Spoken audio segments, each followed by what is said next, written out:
대구 좋은가족교회 청소년 셀 황주환입니다. 영적관계 소감문을 발표하겠습니다. 이번에 듣게 된 영적관계 클래스는 복음 클래스 다음으로 듣게 되는 수업이었습니다. 복음 클래스에서는 신앙생활의 가장 기초가 되는 지식인 복음에 대해 다뤘다면 영적관계는 신앙생활을 하는데 꼭 필요한 관계, 즉 하나님과의 관계, 영적 지도자와의 관계, 다른 성도들과의 관계 등을 다뤘습니다. 솔직히 복음 다음에 바로 관계에 대한 내용이 등장해서 조금 의아했지만 관계라는 단어가 기독교를 꿰뚫는 단어라는 사실을 알게 되었습니다.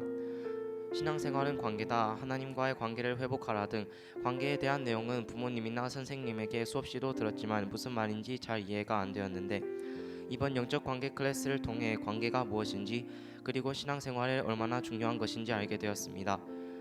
특히나 사람과의 관계는 제가 많이 어려워하는 부분이기도 한데 앞으로 사람들 간의 관계를 어떻게 만들어 나가야 할지도 많이 알게 되었습니다.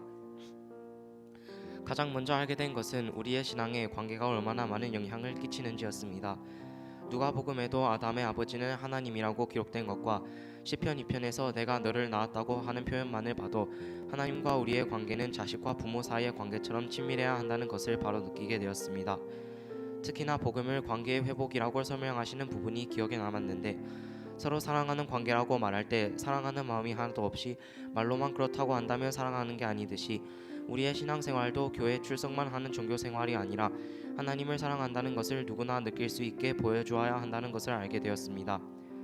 그래서 죄라는 것도 하나님과의 관계를 깨트리는 행동이고 그 관계를 회복하기 위해 예수님이 사랑으로 우리를 위해 죽으신 만큼 사랑과 관계라는 단어가 기독교에서 지니는 의미가 얼마나 큰지를 알게 되었습니다. 또 하야 캠프에서 연구를 하기도 했던 본문인 고린도전서 13장, 그러니까 사랑장에서 믿음과 소망보다도 더욱 중요한 것이 사랑이라고 말하는 바울이 이해가 되지 않았는데 구원이라는 주제를 관통하는 단어인 사랑, 관계를 이해하고 나니 바울이 그렇게 이야기할 만하다고 생각하기도 했습니다. 그래서 중요한 사람, 내가 사랑하는 사람과는 항상 좋은 관계를 유지하려고 노력하듯이 인생에서 가장 중요한 하나님과의 관계를 정말 올바로 만들어야겠다고 생각하게 되었습니다. 그래서 이 부분을 통해 기도는 하나님과의 대화이고 성경은 하나님의 말씀이라고 말하는 부분도 이해가 되었습니다. 사랑하는 사람과 대화를 더 많이 하고 싶은 것처럼 앞으로 하나님과 대화하는 시간인 기도 시간과 그분의 말씀을 순종하여 그분을 기쁘시게 할 수 있는 기회인 말씀을 읽고 실천하는 행동을 중요히 여겨야겠다고 생각을 하게 되었습니다.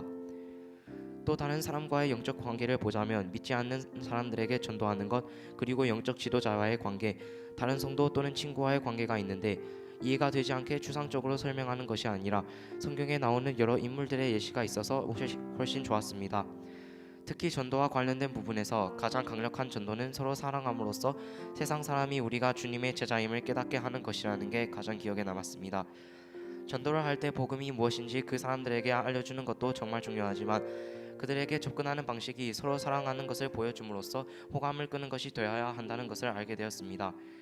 또 영적 지도자에 관한 부분에서는 바울과 디모데, 바울과 브리스길라 아굴라 부부, 예수님과 베드로가 예시로 등장했습니다. 이스라엘의 문화에서 하나님의 말씀을 가르치는 자와 배우는 자의 관계는 아버지와 아들의 관계와 같다는 말이 있었는데 영적 지도자와의 관계가 그만큼 친밀하고 사랑하는 관계여야 한다는 것을 알게 되었습니다. 또 영적 관계에서 중요한 점은 순종이라는 개념이었는데 순종하지 않으면 윗사람이 아랫사람에게 전해주고 싶은 것을 전해주지 못한다는 것을 알게 되었고 지도자는 사랑과 진리 안에서 바른 것을 가르쳐 주어야 한다는 사실도 알게 되었습니다. 그리고 정말 유명한 장면인 예수님께서 베드로에게 내가 나를 사랑하느냐고 3번 물으시는 장면에서 하나님께서 정말로 원하시는 것은 종교적 행위가 아니라 사랑과 희생, 순종이고 교만을 내려놓는 것이라는 걸 여기서 깨닫게 되었습니다. 그리고 이것이 확장되어 하나님께서 우리를 사랑하셨기 때문에 우리도 다른 사람을 사랑해야 한다는 것까지도 깨닫게 되었습니다. 저에게 영적 지도자는 목사님, 부모님, 선생님 등인데 당장 그분들이 나에게 좋은 것을 주시기 위해 그러신다는 것만으로 순종하기는 정말 힘들지만 앞으로 그분들에게 조금 더 순종하고 그분들을 조금 더 공경하는 태도를 가져야겠다고 생각했습니다. 그렇지 못한 예가 사울과 르호보암이었는데 각각 권위자들인 사무엘 그리고 장로들의 말을 듣지 않아 망한 예시가 된 만큼 지도자들의 말에 순종하는 것이 얼마나 중요한지 알게 되었습니다. 또 다른 성도 그리고 친구와의 관계를 아주 잘 보여주는 예시가 다윗과 요나단의 경우였는데 다윗과 요나단은 나이 차이가 상당히 나지만 서로의 믿음 때문에 사랑하게 되었다는 것이었습니다. 게다가 요나단은 아버지 사울과의 인륜을 깨더라도 올바른 점이 무엇인지 알았기 때문에 다윗을 숨겨주고 자신이 아닌 다윗이 왕이 되도록 도와주었다는 점이 인상 깊었습니다. 그래서 여기서 강조된 것이 영적 관계는 신의에서 나온다는 것이었는데 믿음과 말씀, 진리 안에서 서로 도와주는 관계가 얼마나 중요한지도 알게 되었습니다. 영적 관계 클래스를 수강하면서 계속 강조된 부분은 하나님께서 우리가 기계적인 반응이 아니라 인격적인 관계에서 따르는 것을 원하신다는 것이었습니다. 그리고 신앙생활의 핵심이 영적 관계 안에서 자신을 내려놓는 것임을 많이 알게 되었습니다. 그리고 베드로와 고넬료 이야기에서 상당한 것을 알게 되었는데 고넬료는 베드로가 하나님이 보내신 사람임을 인지하고 순종 복종하였던 것처럼 옥토와 같은 마음밭이 준비되어 있기 때문에 성령이 강력하게 임한다는 것을 알게 되었습니다. 평소에 아주 성령 충만한 삶을 산다고 생각을 못하고 있기 때문에 하나님이 어떻게 역사하실까 궁금해하던 적이 많았는데 순종할 때 하나님이 역사하신다는 것을 알고 상당히 감사했습니다. 그래서 앞으로 하나님과 수직으로 바른 관계를 맺으려고 많이 노력하고 수평적으로 영적 권위자에게 순종하고 겸손한 마음을 가지려고 노력해야겠습니다. 마지막으로 인간이 하나님께 순종할 때 진정한 행복을 누릴 수 있다는 것을 기억하고 항상 하나님 안에서 즐거우려고 노력해야겠습니다.